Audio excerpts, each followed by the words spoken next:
Good morning. The time is 5 o'clock, and we welcome you to WKYT this morning. We have a lot certainly going on. The aftermath of the big fire, which was huge over Bluegrass Industrial Avenue, Lyle Avenue over there, the Bluegrass Stockyards.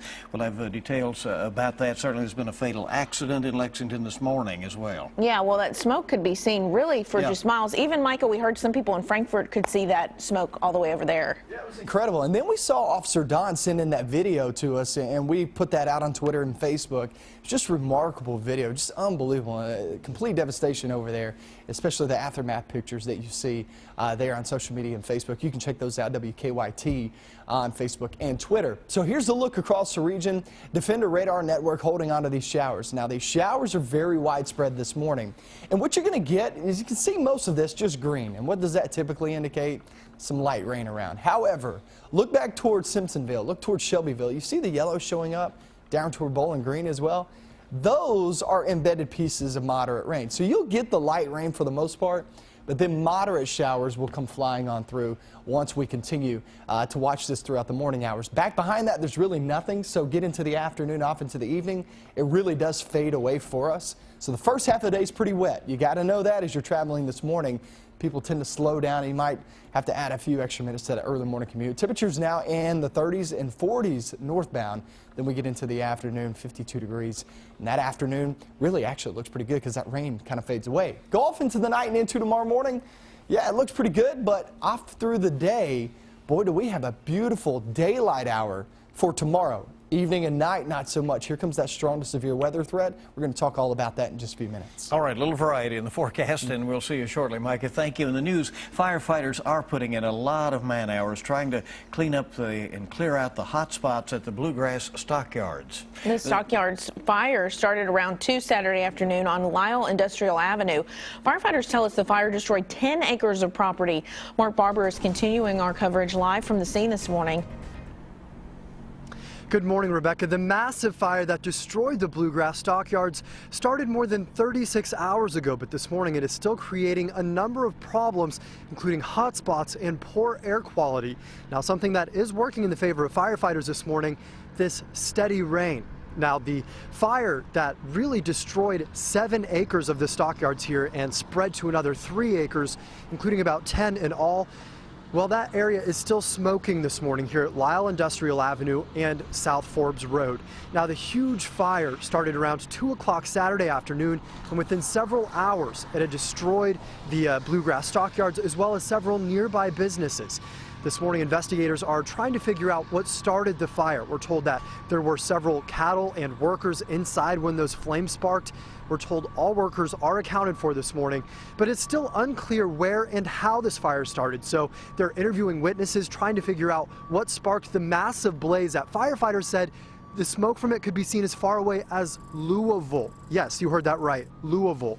Now, as this investigation into the fire continues, we're told that they're testing the air quality nearby. Firefighters tell us that they are encouraging people to avoid this area because they have found that the massive amount of smoke has created really some sort of a health hazard for anybody that might have respiratory issues or afraid that it might exacerbate any existing respiratory conditions there. So coming up on WKYT News at 5:30, we'll take a look at the air quality, what they found in the air, and we'll also take a look at the warning that they're giving people in order to stay safe if they live in the area.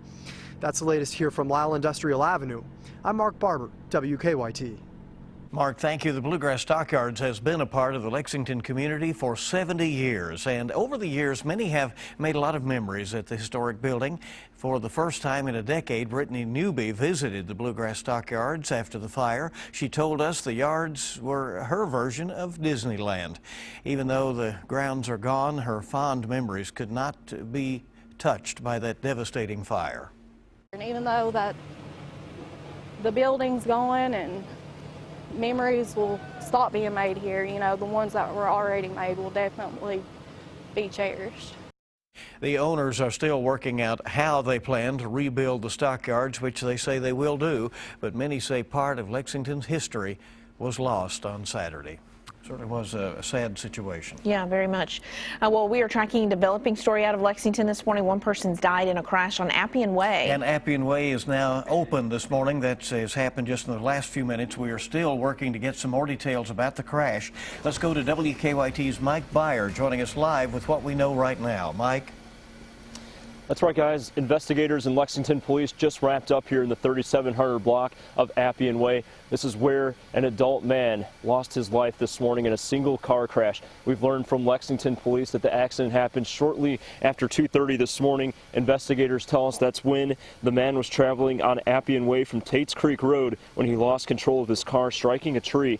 Police say the man died at the scene. Now, police had the road closed while investigators looked over the scene, but has since reopened it. Now, investigators aren't sure what caused the man to lose control of his car. At this point, it could be a number of things, from a medical condition to wet roadways. As soon as we learn the cause of this accident, we will keep you updated online and on air. For now, live in Lexington, Mike Byer, WKYT. All right, thank you, Mike. We've now learned the identity of a woman killed after hitting a pole head-on in Lexington. The Fayette County coroner says 45-year-old Gina Pritchett died in the wreck early Sunday morning. Police say she lost control of her car and hit a pole near the intersection of Lane Allen and Harrodsburg Road. She was pronounced dead at the scene. Funeral arrangements are still pending. Deputies in Jessamine County have found the second teenager who had been missing since last week. Deputies believe that 14-year-old Taylor Garland from Nicholasville and 16-year-old Alex Evans from Owensboro left town together. They found Garland Saturday night, and they found Evans about 5:30 yesterday afternoon. It is down to the wire for the presidential candidates hoping to start off 2016 with the swing of momentum at the Iowa caucuses. Campaign signs litter the streets across the state as it is gearing up for the caucuses to start tonight at 8 o'clock Eastern Time. Iowa only offers a smaller number of delegates compared to some other states. But according to the Associated Press, Democratic presidential candidates have 44 delegates at stake. A recent poll by the Des Moines Register and Bloomberg shows Iowa choosing Hillary Clinton as the Democratic nominee in tonight's caucus. The poll shows her with 45% of the vote. We've run a terrific campaign from the grassroots up. Of course, it's close, it's competitive. That's why I hope everybody who has decided to caucus for me will be sure to come out on Monday night. Senator Bernie Sanders isn't far behind, though, at 42% on that poll. On the Republican side, the Associated Press says the party has 30 delegates at stake. Donald Trump leads the polls as the Republican nominee, but Senator Ted Cruz isn't far behind. It all doesn't matter if you don't caucus on Monday. If everyone in this room brings 9 additional people to caucus on Monday night, we will win the Iowa caucuses. The next major political candidates event will be looking ahead, of course, to the New Hampshire primary, and that will be next Tuesday, a week from tomorrow. All 3 Democratic presidential candidates are expected to attend an extra debate in that state later this week ahead of the primary. Well, looking ahead to the country's first primary, Donald Trump still leads the Republican polls, but Hillary Clinton isn't taking the Granite State. A new poll by CNN and WMUR shows Senator Bernie Sanders with 54% of support among likely voters. Clinton has 34%.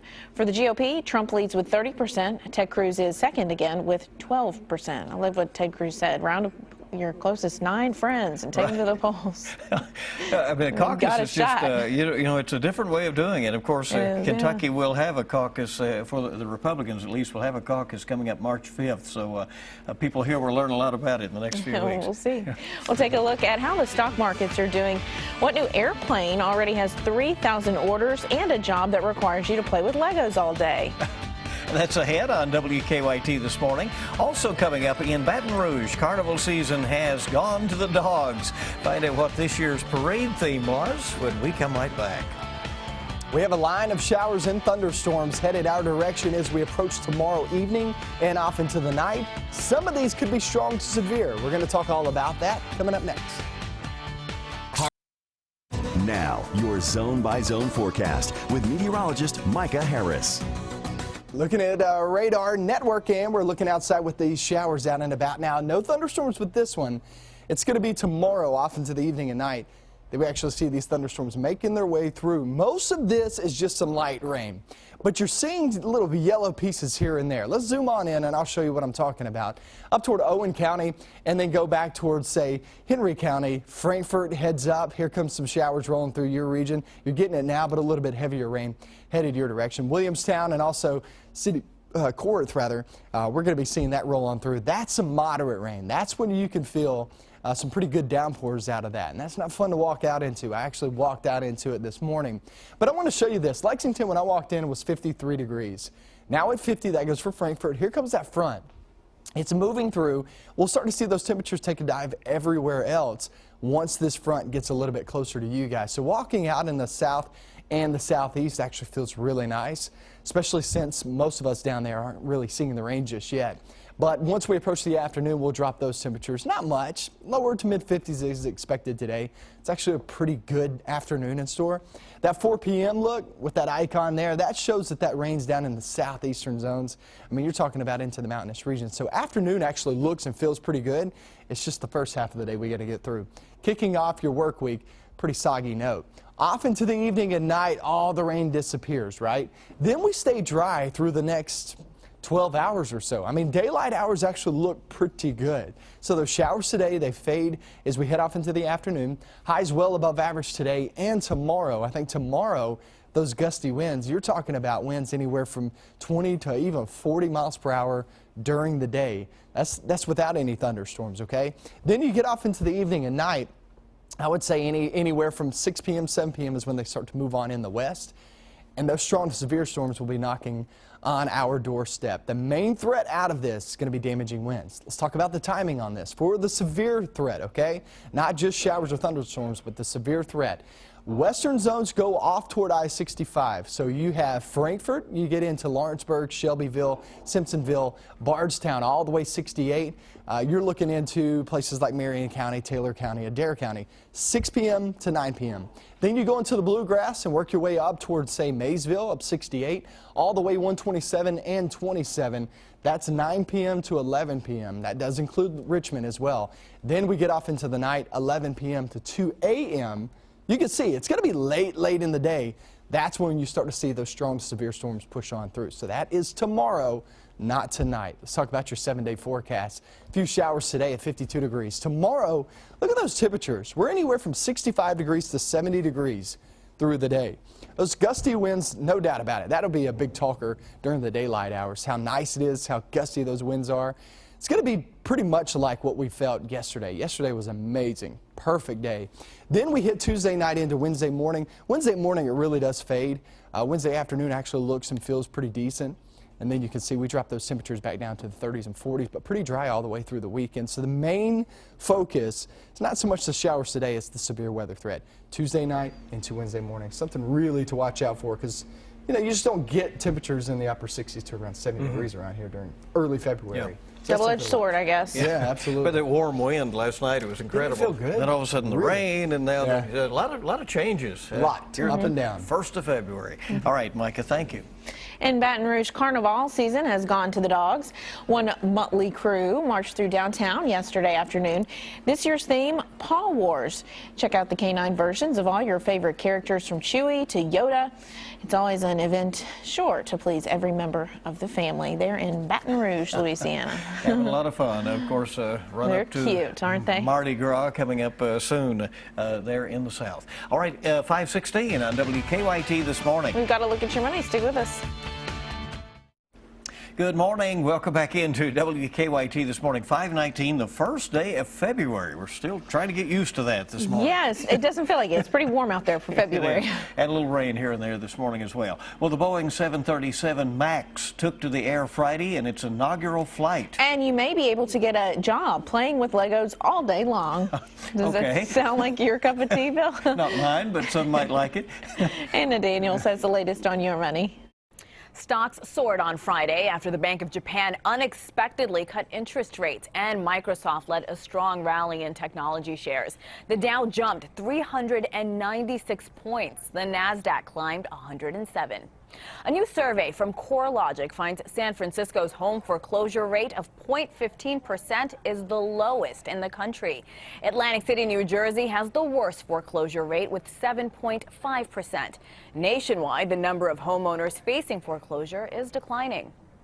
The Boeing 737 MAX took to the air Friday in its inaugural flight. Company officials boast about the aircraft's efficiency, including less noise, more luggage room, and fuel savings.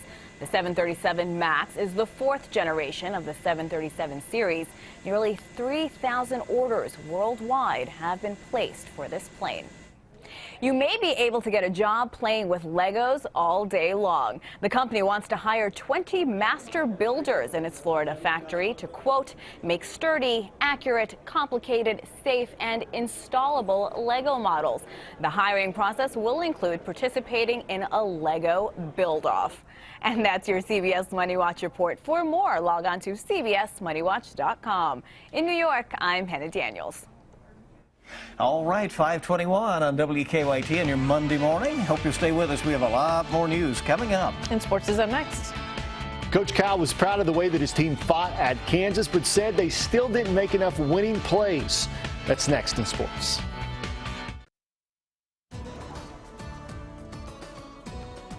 Pretty widespread rain out there this morning. It's going to be a wet go at it to kick off your Monday. Look, we're going to have much of your rain during the morning hours. Afternoon, it's going to be a different story. Afternoon actually looks pretty good, but you're getting some heavier downpours northern Pulaski County and also work your way back towards 64 through Shelby, Henry, Owen, and Franklin at this moment, heading eastbound. So if you're sitting in Scott County, Grant, Harrison, heading your direction, also Taylor County, now you're getting this nudge of some pretty moderate rain. This very moment. Pretty wet roadways, 50 degrees there in Lexington, 43 now in Florence, northern Kentucky. Wet roads this morning. By the noontime hour, we'll start to see those showers over toward the southeast. Temperature's still there in the lower 50s. That's a bad number. I'll update that one next time, but yeah, we'll be actually in the lower to mid 50s later on this afternoon and mainly dry. I'll show you when your severe weather threat comes in just a few minutes. First, let's check out sports.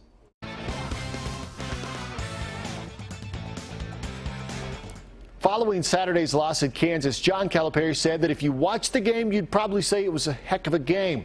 But I'm sick to my stomach. That's because his team failed to consistently make winning plays.